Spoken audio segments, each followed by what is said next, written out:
Hi guys, welcome back. मैं हूँ दीक्षा और आज के वीडियो में मैं बात करने वाली हूँ कि किसी का ये सवाल है कि दी हम मैनिफेस्टेशन की जर्नी में सिर्फ हमारे पर्सन को ही क्यों मैनिफेस्ट करना चाहते हैं, जबकि हमारे आसपास दूसरे ऑप्शन भी होते हैं। लेकिन दी हम उन लोगों के ऊपर ध्यान ही नहीं देना चाहते और सिर्फ ऐसा लगता है कि हमें हमारा पर्सन ही चाहिए। तो क्या ये चीज़ यूनिवर्स करवाते हैं?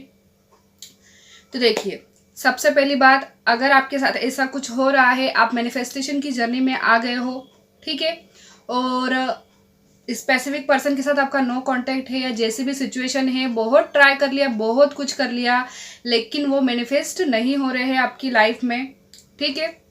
मतलब आप चाहते हैं कि वो आपके लाइफ पार्टनर बन जाए, लेकिन बात तक होना भी दूर की बात है, ठीक है। तो दीदी ऐसा क्यों हो रहा है, उनका ये सवाल है। तो देखिए, वो मैनिफेस्ट नहीं हो रहे लेकिन दूसरे ऑप्शन आपकी लाइफ में आ रहे हैं। ये चीज़ आप लोग भी नोटिस कर रहे होंगे। ये चीज़ मेरे साथ भी हुई थी। मतलब कि मैंने जैसे कि बताया, मेरा रोका किसी और के साथ हो गया था, ठीक है। तो वैसे ही आपकी लाइफ में भी दूसरे ऑप्शंस आ रहे होंगे, दूसरे लोगों के रिश्ते आ रहे होंगे, या कोई ऐसा आपसे कोई फ्रेंडशिप करने की कोशिश कर रहा होगा कहीं सोशल मीडिया पे, या फिर कुछ भी इस प्रकार की चीज़, ठीक है।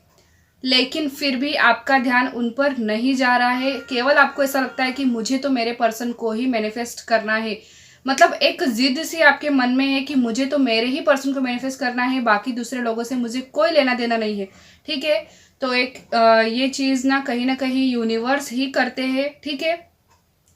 वो हमारा ट्रस्ट, मतलब वो हमारा ना सॉरी, ट्रस्ट कह रही हूँ, वो हमारी ईमानदारी, एक तरीके से हम कितने लॉयल है, ठीक है। हमारे पर्सन के लिए हम कितने लॉयल है, ये चेक करते हैं यूनिवर्स। मतलब यूनिवर्स को ऐसा लगता है कि अगर उस विश के अलावा कोई दूसरा ऑप्शन आपके सामने रख दिया जाए तो क्या आप उसको ले लोगे? क्या आप स्पेसिफिक पर्सन नहीं आ रहा है तो ये सोचोगे कि जाने दो, वो नहीं आ रहा है तो मैं किसी और को पसंद कर लेती हूँ, किसी और के साथ रिलेशनशिप बनाती हूँ।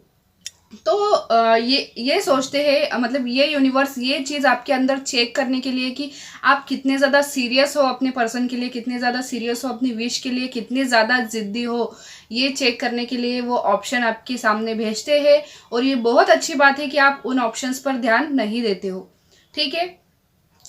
और दूसरी चीज़ मैं ये कहूँगी कि अगर ऐसा है कि आपके सामने ऑप्शंस आ रहे हैं लेकिन आप उनकी तरफ ध्यान नहीं दे पा रहे हो, केवल आपको आपका पर्सन ही चाहिए, तो कहीं ना कहीं एक बात ये भी होती है कि जो पर्सन आपके लिए बना हुआ है, आपका ध्यान सिर्फ उस पर ही जाएगा, उसके सिवा किसी दूसरे पर जाएगा नहीं।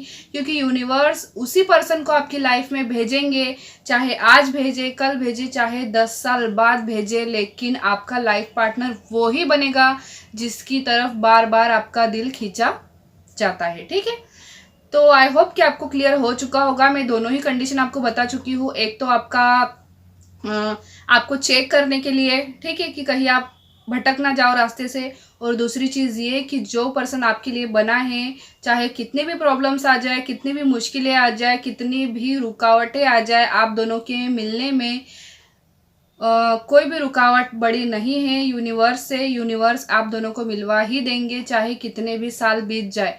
अगर मैं बात करूँ, मेरी एक कॉलेज फ्रेंड थी, ठीक है, अभी तो मेरी उसके साथ बातचीत नहीं है, वो मेरी कॉलेज फ्रेंड थी। उसका रिलेशनशिप 8 साल तक चला। 8 साल में उन दोनों ने कई ट्राई किया शादी करने का, लेकिन नहीं हो पाती थी। 8 साल बाद बहुत प्रॉब्लम्स फेस करने के बाद आखिर में वो उन दोनों की शादी हो ही गई। मेरा तो खैर 5 ही साल में, मुझे 5 साल लगे थे मैनिफेस्ट करने में, लेकिन उसको 8 साल पूरे होने के बाद 9वां साल उनके रिश्ते का शुरू हुआ था, तब जाके उनकी शादी हुई। तो आप ये मत सोचिए कि 9 साल, 11 साल, 12 साल, 15 साल, कितना भी टाइम हुआ हो, आप दोनों मिलोगे ज़रूर, ठीक है। तो मिलेंगे अगले वीडियो में, तब तक के लिए अपना ध्यान रखिएगा। Bye bye.